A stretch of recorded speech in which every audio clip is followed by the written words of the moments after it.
Kasih karunia dan damai sejahtera dari Allah Bapa kita dan dari anaknya Tuhan Yesus Kristus menyertai kamu sekalian. Amin.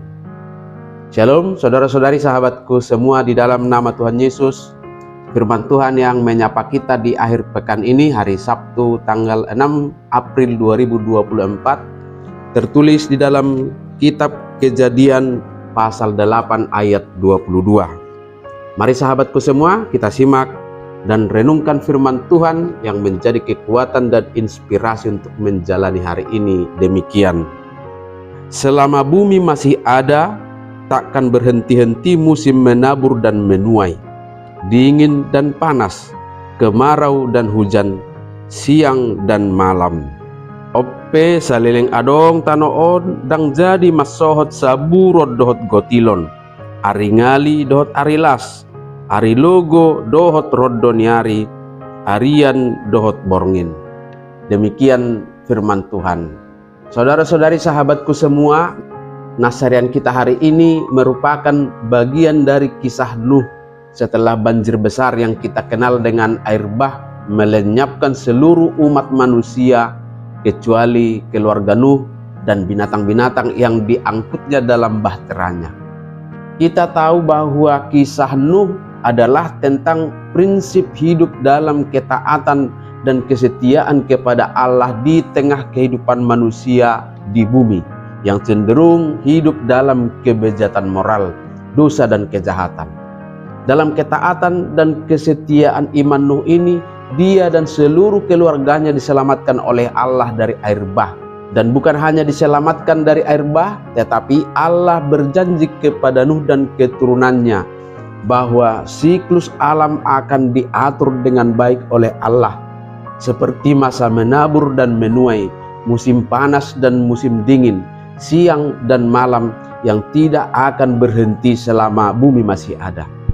Nuh dan keluarganya kelak akan terus menerima kebaikan Allah lewat siklus alam yang stabil dan akan terus-menerus berlangsung bagi kehidupan di bumi.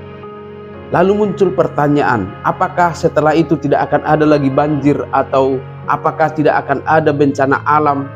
Apakah musim akan berlangsung secara teratur?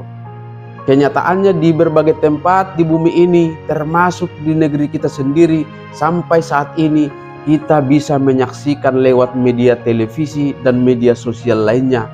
Dan mungkin juga kita mengalami begitu banyak peristiwa banjir bandang, bencana alam, dan pergantian musim yang tidak teratur. Apakah itu tanda bahwa Tuhan tidak setia kepada janjinya? Jawabannya, Tuhan tetap setia kepada janjinya. Dia tidak akan pernah berubah.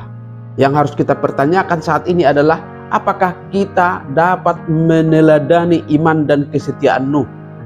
Mari kita renungkan, dan semakin kita sadari bahwa alam yang rusak akibat tindakan manusia adalah penyebab bencana alam, banjir dan longsor. Jadi sesungguhnya perbuatan kitalah yang membuat kita menderita. Oleh sebab itu kita harus berubah dan bertobat, berusaha menjadi bagian dari orang-orang yang peduli akan pemeliharaan alam dan seluruh ciptaan. Kita harus tunjukkan tugas dan tanggung jawab kita sebagai pengelola bumi. Siklus alam yang diberikan oleh Allah membutuhkan kita untuk bertanggung jawab dalam pengelolaannya agar dapat terus berjalan sesuai dengan rencana Allah. Kepedulian kepada alam ciptaan Tuhan adalah salah satu bentuk konkret kesetiaan kita kepadanya. Dan dalam kesetiaan itu, firman Tuhan hari ini menegaskan jaminan Allah yang memberikan harapan, kepastian, dan kebaikan Allah kepada kita semua, sebagaimana Dia nyatakan kepada Nuh dan keturunannya. Bencana alam, banjir, longsor akan berlangsung karena ada saja manusia yang tidak peduli dengan kelestarian alam. Tetapi janji Tuhan lewat nas hari ini mengingatkan bahwa meskipun terjadi bencana, Allah akan terus menjaga orang-orang setia dan akan tetap mengatur alam semesta sesuai dengan rencananya demi keberlangsungan hidup orang-orang yang setia kepadanya. Amin. Selamat beraktivitas, Tuhan memberkati.